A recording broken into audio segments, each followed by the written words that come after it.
Como é que o senhor tem visto o púlpito brasileiro, reverendo? Você pegou um assunto complicado, hein? Eu acho que nós vivemos uma das grandes crises no Brasil. A igreja evangélica brasileira, uns púlpitos. Rasos, muitos rasos, outros que perderam a sua finalidade de transmitir com fidelidade a palavra de Deus. A maior necessidade da igreja evangélica brasileira é de uma restauração dos púlpitos, é de que os púlpitos voltem para as Escrituras, é que os púlpitos voltem a afirmar, assim diz o Senhor. Nós precisamos de um reavivamento nos púlpitos. Por quê? Porque se o púlpito não está aliançado com a fidelidade à palavra de Deus, quanto mais se prega, pior fica.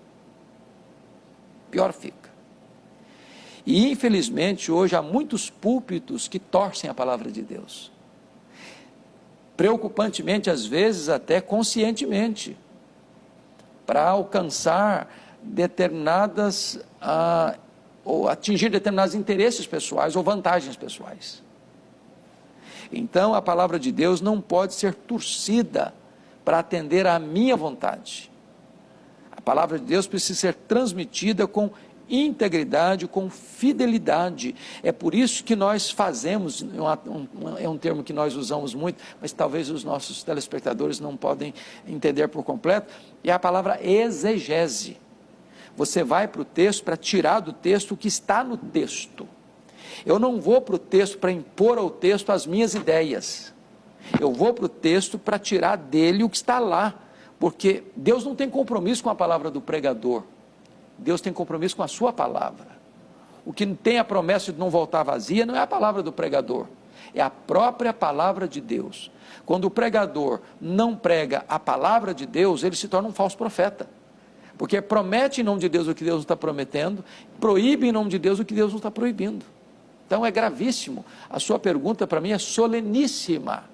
Nós estamos precisando de uma restauração, de uma reforma e de um reavivamento nos púlpitos no nosso país. E como fazer isso, reverendo? Porque nós fizemos isso, uma reforma na liturgia, principalmente na parte de música. Eu lembro quando eu era criança, a parte de música era muito desprestigiada na nossa igreja, cantava-se de forma arrastada, né? Os crentes eram chamados de cordeiros por causa do mestre, mestre. Lembra desse? Que é muito bonito, por sinal, mas não é cantado assim, né? Então aí vieram os Vencedores por Cristo e outras bandas e revolucionaram a parte de música na igreja, às vezes até com um pouco de exagero.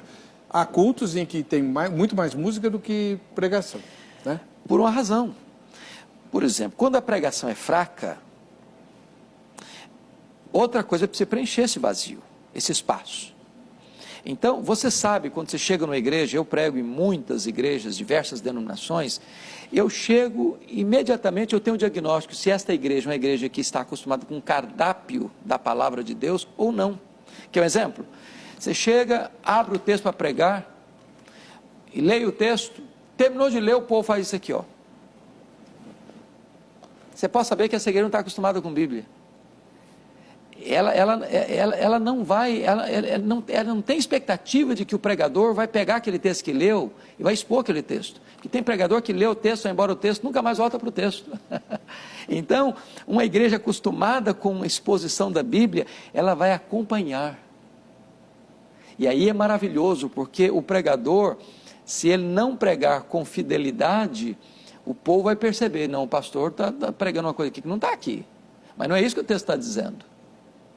Então nós precisamos ensinar o nosso povo a amar a palavra de Deus, expondo a palavra de Deus, para que quando terminar o sermão, o povo não esteja, que pregador fantástico. Não, a questão não é essa, que texto maravilhoso, que verdade gloriosa, que Deus sublime.